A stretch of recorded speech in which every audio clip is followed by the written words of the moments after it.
Nikita kini jadi tersangka guys. Nah, terkait kasus dugaan pemerasan dan pencucian uang guys. Nah, di sini guys Nikita Mirzani menanggapi dan mencurigai kalau penetapan terkait dirinya ini itu terlalu dini dan cepat guys. Di sini juga guys Nikita Mirzani ini mengungkapkan awal mulanya kenapa dia bisa berseteru dengan Sheila Shaukia, Isa Zega dan si Reza Gladys guys. Yuk kita dengarkan ya guys, seperti apa sih sebenarnya kronologi awal perseteruan mereka ya guys. Waduh, si ular. Tiba-tiba ular. To be honest, sama dia ini sebetulnya tidak ada masalah. Bahkan dia sempat meminta tolong aku untuk ya kayak bantu-bantu supaya produknya tidak di-review sama yang namanya Doktif. Ya karena aku kenal Doktif juga dari dia sebetulnya. Jadi nggak personal kenal bener-bener, tapi dari dia yang kenalin karena dia punya nomor teleponnya Doktif. Nah, cuman clash-nya adalah ketika dia tahu nih ada seorang waria bernama Isa Zega yang suka menghina-hina anak kecil, termasuk menghina anakku. Dia berangkatkan umroh. Padahal dia tahu ini si waria ini tuh kan tidak bagus, ya kan? Karena kalau gue tuh, karena gue bekerja di dunia entertainment, jadi kalau orang mau bully gue silahkan, tapi jangan pernah bully anak gue, karena anak gue tidak bersalah apapun.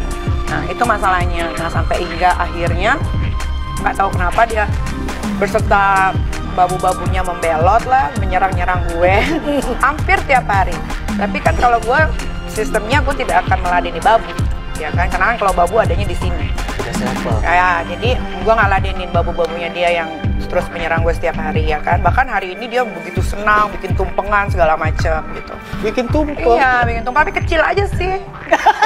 Harusnya kalau bikin tumpeng yang gede gitu ya, biar keren gitu, sekalian yang berapa meter gitu. Cuman tumpeng mah segit nasi kuning itu. Itu mah jerawat batu. Nah ini dia yang gue bilang, ini waria Isa Zega yang sudah ditahan di ditahan di Lapas Malang kalau nggak salah ya. Nah ini yang suka menghina-hina anak gue. Dan dia itu masuk gara-gara laporannya Mbak Sandi dan Mas Gilang karena menghina anaknya Mas Gilang yang masih di dalam kandungan. Kalau itu sih. Ya. Kok bisa cheers gitu? Nah.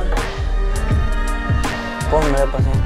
Nah kalau geng ini, kalau saya nggak ada urusan sama yang pakai kerudung di sebelah si Sheila Shaukia ular ini, nggak ada urusan sama dia.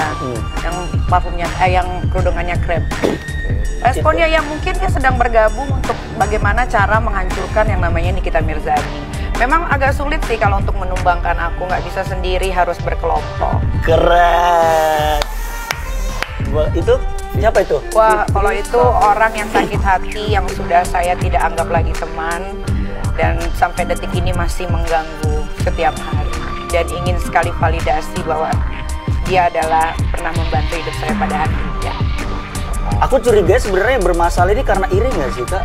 Atau kayak dari tadi aku nangkep? Mungkin saja karena nggak tahu ya, gue bukan membanggakan diri sendiri ya, tapi untuk menjadi seorang Nikita Mirzani yang diterpa angin puting beliung apa segala macam ya, gue tetap berdiri di kaki gue sendiri tanpa ada bantuan dari orang lain. Dan mungkin kalau orang-orang dikasih masalah mungkin karirnya turun atau jadi drop. Kalau gue kan nggak, malah alhamdulillahnya makin bagus, orang makin percaya sama kinerjanya Nikita Mirzani, ya itu aja gitu. Mungkin ya irinya karena itu. Dan gue kan sekarang memang alhamdulillahnya dikelilingin sama teman-teman yang positif, yang tidak mengambil keuntungan dari gue, yang tidak pansos gitu kan, yang tidak apa ya memanfaatkan gue. Padahal gue kalau dimanfaatin tuh gampang banget gitu kan. Dan alhamdulillahnya sekarang gue di lingkungan yang memang selalu membawa gue untuk unik kerja, yuk kita bikin apa lagi, kita bikin ini. Kan kalian juga bisa lihat lah penikmat sosial media 2 tahun ini apa sih yang dilakukan. Tidak ada huru-hara, tidak ada apa-apa gitu kan. Ya itu, ya mungkin ada orang-orang yang kecewa gitu kan setelah lepas dari si A misalkan, oh Nikita Mirzani makin berkembang gitu kan gitu. Ya biasa aja sih kalau ada iri. Sedekat itu sama yang tadi tuh Kak ya? Kalau dibilang deket-deket banget dulu mungkin karena waktunya pas. Dulu itu kan waktu itu kalau nggak salah gue itu dalam kasus proses perceraian sama dipolatif ya kan, dan sedang mengandung. Seharusnya kalau misalkan gue flashback lagi, itu kan tidak ada perceraian. Karena waktu itu gue mau rujuk. Nah, karena si orang yang yang tadi namanya terpampang di situ, gara-gara dialah akhirnya gue bercerai. Oh. Tapi mungkin ya nggak tahu juga, mungkin karena gue juga terlalu ikut mendengarkan, ikut gimana gitu kan. Ya selama mengenal dia pun banyak sekali kasus-kasus dalam hidup gue. Berapa kali gue dilaporin orang ke polisi ya kan, sampai end up-nya itu adalah di Serang, Banten. Ketika di Serang, Banten, gue bernazar, saat itu gue bilang sama Tuhan kayak, kalau gue bisa keluar dari tempat ini, gue akan menjauh dari orang-orang yang membuat gue tidak baik, gitu kan. Salah satunya adalah dia, gitu. Bisa disebut